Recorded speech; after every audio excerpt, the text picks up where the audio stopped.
Hello and welcome to the Breaking Ground show here on iPropertyRadio with myself, Carol Tallon. The show where we chat to industry experts to get a view on what's happening on the ground and to learn about new trends emerging within the construction industry. This show is brought to you in partnership with Place Engage, a data-driven platform for more successful public consultation and community engagement for your next development project. Today, I'm delighted to be joined by Rachel Loughrey, Programme Manager within the Irish Green Building Council. Rachel, thank you so much for joining us today. I'm delighted to chat to you. Thank you so much for having me. I'm very grateful to be here. Rachel, so as I mentioned, you're a program manager within the Irish Green Building Council, and you're leading on two programs, one of which I know will be very familiar to our audience, and one that they might be aware of, but maybe not know the finer detail of. So those programs are the Construction Materials Exchange and the CO2 performance level. So let's start by talking about the Construction Materials Exchange. You might tell us a little bit about that project. Yeah, perfect. So the Construction Materials Exchange started as a pilot project in 2021. And it's an online digital friendly platform for use of construction materials. So currently over 50% of our waste in Ireland comes from construction and demolition waste, which is a shocking statistic, which not many people know about. And I suppose the stats are around 57.5%. So it is the highest waste stream in Ireland at the moment. It's much higher than the European average, which is around a third at the moment. So yeah, this is a solution to this, solution to I suppose reducing this waste and transitioning to a circular economy within the built environment. And it's a collaborative project with ourselves and the Irish Green Building Council and Access Material Exchange in the Netherlands, which is an amazing company which has been running for many, many years and is really pushing to the transition within the Netherlands and also in many other countries. So it's I suppose gained in popularity over the last while, and we're hoping that it will keep on growing and making a massive impact within the industry. Very good. Rachel, I'm fairly au fait with construction statistics, and to be fair, I lean a lot more towards offsite and MMC, so the waste figure will be slightly different. And actually, we're still trying to articulate what and define what that is. But actually, across traditional construction, even that figure is pretty shocking. So up to 57.5% of all the waste in Ireland is through demolition and construction. Construction demolition waste. So yeah, looking at excess waste and also just all waste from site. So I suppose CMX is a solution to this. So it utilizes tracking and tracing material passports, which give each of these materials, or what they're stated now are waste, an identity, and also utilizes AI technology. So each of these elements, these materials, can find a new home, which is really important. So every material on this is uploaded onto CMX can find a new home.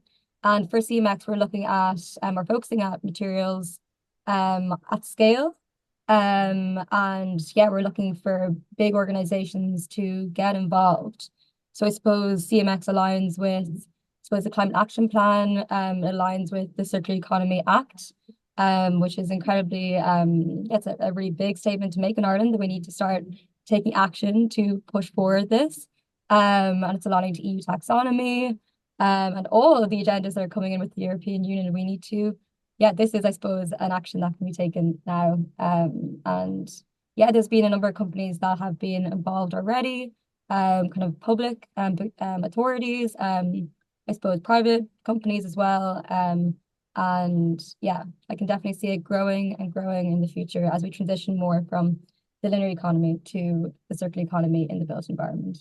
I think you make a very compelling call for action, and to be fair, I do think the industry is making strides. So I think they understand a need for action. I think a lot of the confusion maybe and maybe the lag we're seeing is that people not understanding what the right action to take is and not understanding that. But and sorry to harp back to the stat, but that has really thrown me. So just so I understand, is Ireland really one of the worst performers in terms of generating construction and demolition waste across Europe? Yes, we're not doing very well in comparison to the Netherlands and other companies which are probably a lot more forward within their circular economy agendas. So currently we're like second worst in Europe in relation to our circular economy rate, which is important to note. But there's a lot of opportunity as well. I suppose if we're looking at that, we can make big strides. And also we can look at the precedents that have gone beforehand. I suppose CMX may seem very innovative and new in Ireland, but actually, I suppose, platforms like CMX exist throughout Europe and are very, very common in countries like in the Netherlands and Belgium, and they've been used for many, many, many years. So yeah, I suppose we're just looking at how we can implement it within Ireland. I suppose the construction industry in Ireland is so small that we can really start making a big impact and use that network that exists currently and pushing forward this. So Yeah, well, look, I can certainly agree there that then there is a huge opportunity here for improvement, but also actually for some changes that would have a huge impact. But maybe before we move on to the opportunities that are there for some of our particularly our larger contractors, but obviously everybody involved in the industry has a role to play. Do we have any understanding as to why Ireland is such a poor performer in this area? Is it in education? Is it our processes? Is it just that we are a bit slow to the party? Like, what are the underlying reasons for our really poor performance in this area? I suppose a lot comes down to awareness, for sure. We need to be aware of how much waste that we're generating from construction demolition waste. We need to look at our demolition practices in Ireland and move away from demolition, and looking at reusing buildings as they are, which is a very important part of the circular economy. And yeah, we need to start mapping our waste and giving waste an identity. And that's where CMX comes in, because CMX gives this waste an identity. And also we need to normalize the reuse of construction materials in Ireland. It's becoming very common, or is very common in many countries, to reuse construction materials, such as in England, they reuse steel very commonly right now. In the Netherlands, they've been reusing construction materials for a long time, and we need to start following suit.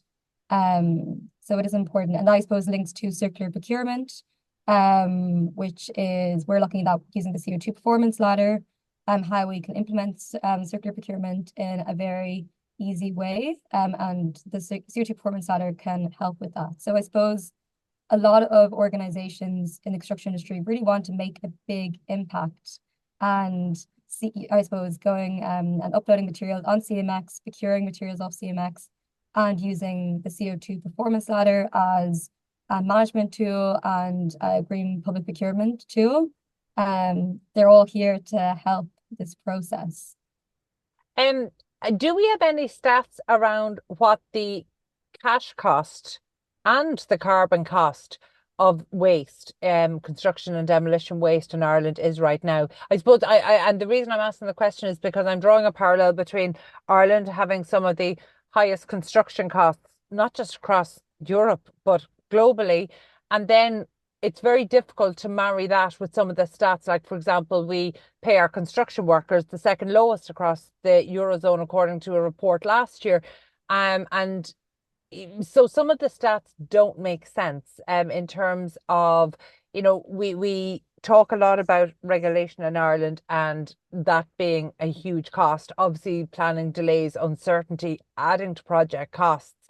But actually, is waste a big contributor to project costs right now?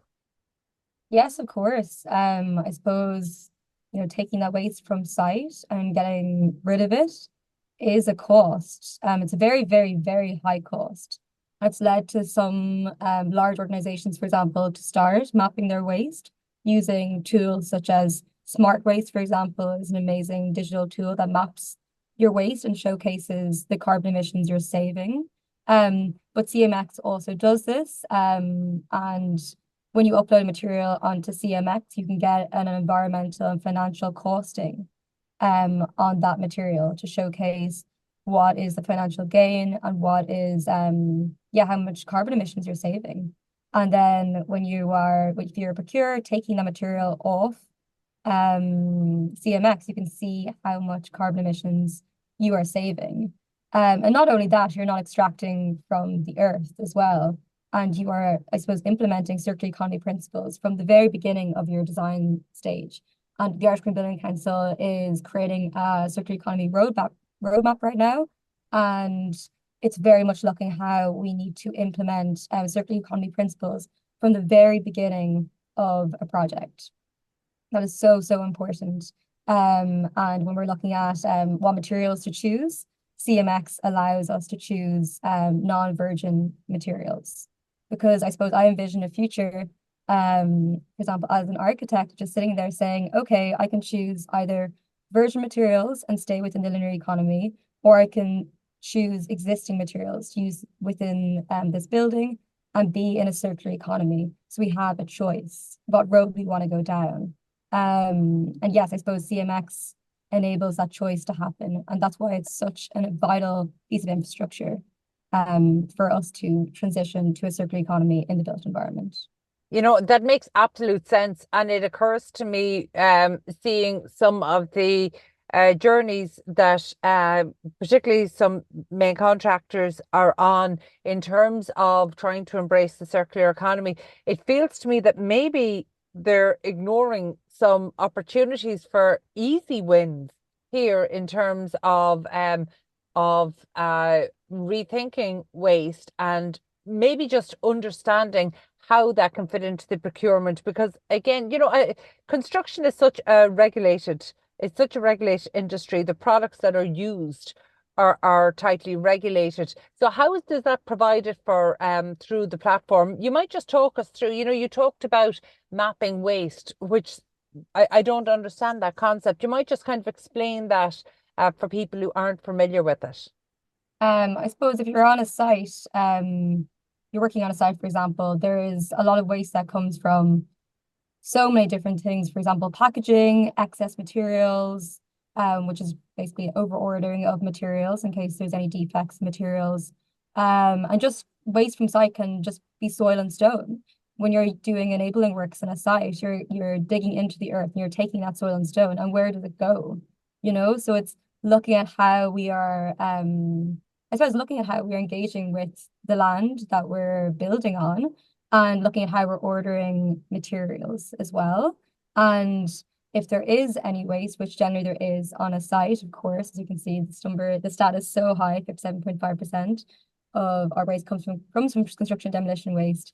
We can map out and keep the materials at their highest value, and then we can reuse them. And this is so, so important too. We need to, I think it comes down to also respecting materials, you know? And if we're looking at, for example, even a skip that we pass in the road, we're seeing all this construction material that could be reused. And this all costs money. We're throwing away money in many ways, you know? And within a construction project, you're budgeting, you want to keep to this budget. And it's I suppose, an action we can do to keep within this budget. And we're also an amazing environmental act to do. Yeah. And look, it makes absolute sense. You're actually solving a problem that project teams have right now. So I am trying to maybe drill down into some of the finer detail about how this can be more widely embraced, and how the construction materials exchange can be used by project teams. You mentioned there that you really want this designed in at an early stage. So are there opportunities at all stages of the project, or are you initially trying to involve the initial design teams? Yes, I suppose in relation to circular economy principles, early design engagement is incredibly important. So before we put pen to paper, we decided this is going to be a circular building that's looking at design for adaptability, design for deconstruction, looking at limiting resources and circular materials. And that's, I suppose, where the CMX platform comes in. And yes, we need companies to upload materials onto this platform. We're looking for high value materials at scale. So looking at, for example, large amount of reclaimed bricks, reclaimed steel, raised access floors, high value timber, for example, and tiles. And these can be uploaded onto the platform, and then other companies can procure them. And so they're engaging with green and circular procurement through that. which also interlinks then to the CO2 performance ladder, which showcases how you are engaging with green procurement and reducing your carbon emissions. So since launching the CMX platform, what has uptake been like? I mean, I would imagine there's a certain amount of an education process, an awareness process first, but then also an education process for people to understand what is suitable, maybe what might not be suitable. And you've obviously got two sides of it, it being almost like a marketplace where you have supply and demand on either side. So what has the experience been since launching the platform? It's been great. It's been really, really, really popular, which has been fantastic to see. And lots of organizations have got involved. And we're currently in the second iteration of the Construction Materials Exchange. We're constantly growing, we're constantly adapting and learning. So at the start, there was 5 organizations involved, uploading many different types of materials. And then we learned from that first iteration that we wanted to focus on large scale materials and only certain materials at the start. So as you know, the construction materials are quite complicated. So we want to look at kind of simplifying that rather than having, let's say, composite materials being uploaded or only a small amount of materials being uploaded at a time. So now we have a facade material that's on the platform that's going to be taken by partly taken by an architect, and then we still have some left. It's being stored currently in Kildare. And yeah, and it's going to be used again on another facade in a building in Ireland. And this is really important as well because it also links into the importance of pilots. And I suppose construction companies who have strong sustainability agendas say, okay, for our next project, we are going to implement circularity principles, and one of them is circular materials. And we are going to engage with CMX and procure materials off it and upload materials that we have access from our site onto it. And then I suppose even the public and everyone in the construction industry can see that this building that's being created using circular materials is beautiful, it's functional, and we can do it for every building in Ireland. I suppose when you go to countries such as the Netherlands and in England now, and you see all this reclaimed steel, you can see that yes, we can use reclaimed materials as if they're virgin materials. And that kind of links into behavioral change and awareness. Right now in Ireland, for example, there's the Rediscovery Centre, which is an amazing centre for a circular economy. And they have utilised reclaimed materials in that building. So reclaimed bricks, for example, on the facade, and lots of different circular elements, which people can go and see. But I envision for the future that near every building that's being built is using reclaimed materials. Yeah, Because that's it can happen, you um know. it's very inspiring when you talk about the facade for one building coming down and knowing where it's going to be used, that it's not just that you can actually kind of track from one building to another. That's quite a fascinating concept. But you touched on something there that I hadn't considered previously, but actually maybe this might be a challenge for people, and that is around the issue of storage. So for example, when something becomes available to the time when it may want to be used, getting timing for the delivery of new construction materials on site is already a challenge in itself. So when you're looking at reclaimed materials and materials for reuse, how will timing play a factor into this? Because I would imagine there have to be some element of storage, and is that something that's kind of provided for? So that is a very good question because that is one of the barriers that was written about in the white paper that the Irish Green Building Council has just published. So yes, you can read all about that. It's going to be on our website. It's also on the Circular Building Coalition website if you look up white paper Irish Green Building Council.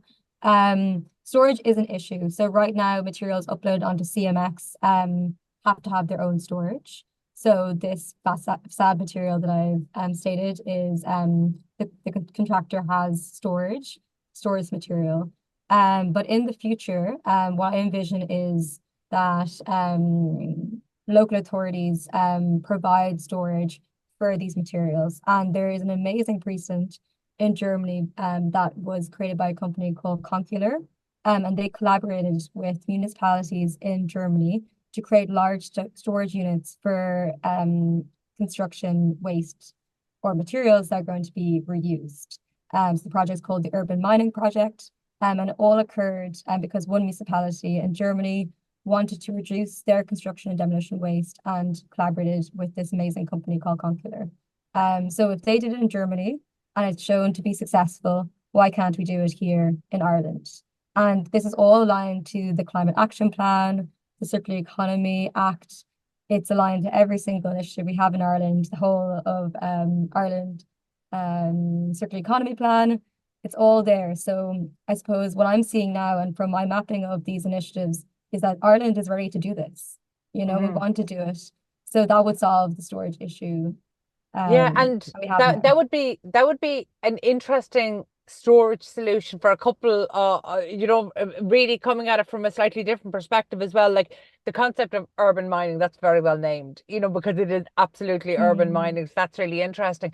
But also in terms of some of the local authorities, it might be a suitable longer term meanwhile use for land that if if those lands are left vacant, they can attract community meanwhile uses, and local authorities are very nervous about those because it's very difficult to eject a community where there's been a meanwhile use. However, if it's a construction material, that feels like something that could be moved to another site when the time comes for longer meantime or meanwhile uses. So actually, I would imagine from a placemaking perspective, maybe for some of the meanwhile community uses that have gone in, that actually I could see local authorities definitely thinking this could solve a problem for them on a site that they know is not going to be developed for 10 years, but they know is very strategic in 10 years' time.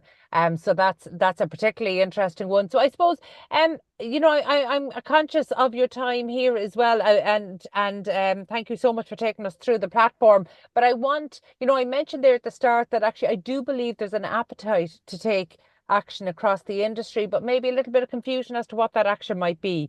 So for people who have not had projects where they've engaged with the CMX platform, how do they get started?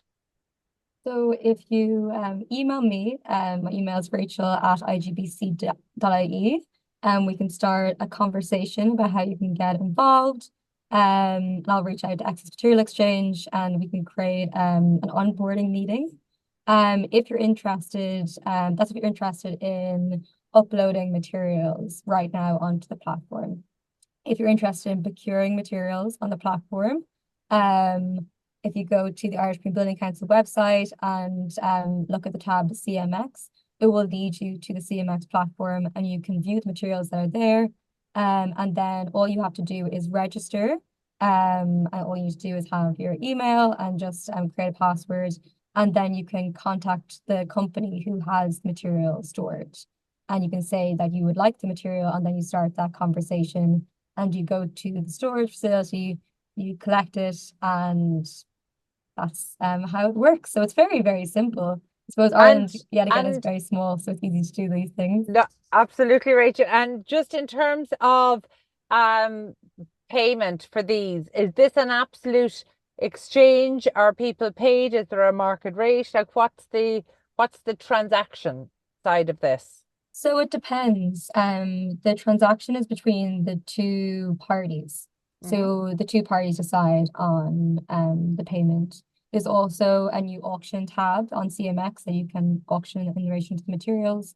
Also within CMX, there's two platforms. There's one public platform, which you'll see when you go into CMX through the Irish Green Building Council website. There's also an internal platform for larger companies who want to share materials between their own projects and their own property management portfolio. So that is being utilized by public bodies at the moment in Ireland, and hopefully more will get involved and have their own internal platforms. So it's a little bit, it's a little bit easier because they have all this land and they're ready to use materials straight away. So yeah, that's two avenues you can go down. If you're interested in having an internal platform, if you're a large organization, like the other large organizations who've joined, yet again, just contact me at rachel@igbc.ie and we can set up the onboard meeting and customize a platform for your needs. Super. And look, that we would definitely encourage people to do that. And I would encourage them to do it as a way of solving their own problems as well. And I'm saying that for the companies who reach out to us to help with their ESG strategies, and they're looking at tools and implementation. And this seems like an opportunity for a really easy win if the structures can be put in place and some of the challenges around storage and that solved. And while I am conscious of time, Rachel, I just want to touch on another program, just because we've talked about those delivering within the built environment. Genuinely, there's an appetite there to understand sustainability in a deeper, a more robust, a more metric-driven way. You're also involved in the program, the CO2 performance level. So you might just briefly give us an overview of that. Yeah, the CO2 performance ladder is a tool to it's implement green pull procurement within your project, your organization, and it's also a carbon management tool. So it's both of those, and you can choose either or, but mostly people just choose both. And it's a pilot that's running in Ireland for the next 2 years. It's in collaboration with SCOW. And the CO2 performance ladder has been utilized as a green pull procurement and CO2 management tool for over 15 years in the Netherlands. So it's very exciting that this tool is in Ireland.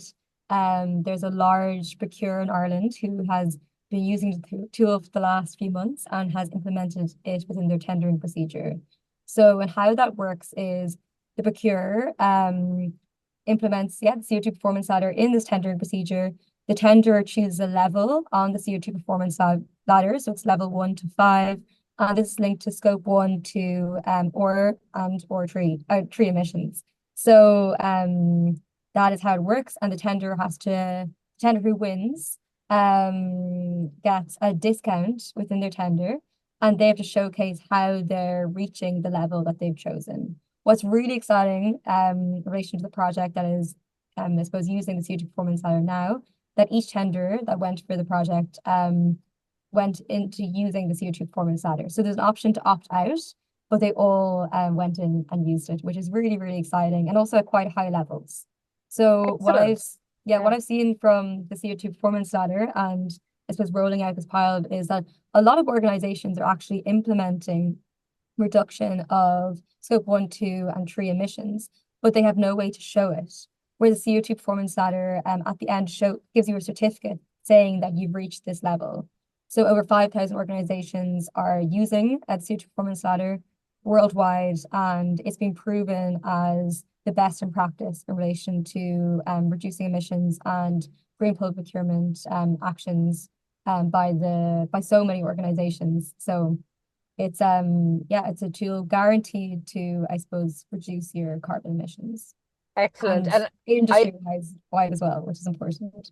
Rachel, I think you touched on something that's really important there, is that actually in some cases we see some operators are delivering best practice and they're maybe just not documenting it, they're not capturing it. And that's been a real challenge actually when we look across ESG. I think we're getting better at capturing maybe the environmental metrics, but maybe not as good as the social. And the really interesting thing is that actually that's the area where, particularly across the built environment, we're seeing so many of, particularly the mid to larger construction companies, but even smaller construction companies on a local level, were delivering really good social value and have been doing it since they were created, but maybe not capturing the metrics. So I think that's a really important one. I think when we position it like that as well, we're really making it inviting and encouraging for people who aren't experienced with it to get involved, to start asking the questions, because again, we're seeing a great appetite across the industry there. And so actually, if we could just make it really clear on what are the right steps to follow, I think the industry have shown a willingness and an enthusiasm for doing it. And in fact, by doing that, then maybe we can move away from some of the commercial global certifications that are commercially driven and get to something that's very metric driven, that will actually help projects and help them when it comes down to their tendering, and will actually we no longer need to make the business case for it because in my experience, the industry, if it knows what to do and is shown the roadmap there, they have a willingness to do it. But there's been a lack of clarity maybe over the past decade. So there was the call to action and maybe a lack of clarity as to what that action needed to be. So I think the Irish Green Building Council is doing stellar work in actually through the roadmap and actually setting out the actions for people to take. I suppose before we finish up, what do you think the most important next step, irrespective of where people are on their journey towards embracing the circular economy on projects? What are the important next steps for them? Yeah, the steps are to take action now. So implementing circular economy principles at the very beginning of projects, collaborating and communicating about the circular economy on projects, utilizing tools that already exist, such as construction materials exchange, and asking for help. For example, like we have trainings within the Irish Green Building Council that are being launched that you can do in your own time to educate yourself about the circular economy. Levels and framework is also an amazing framework that showcases how to implement, I suppose, levels macro objective 2 shows you how to implement circular economy principles as well. There's so much out there to aid you in your journey.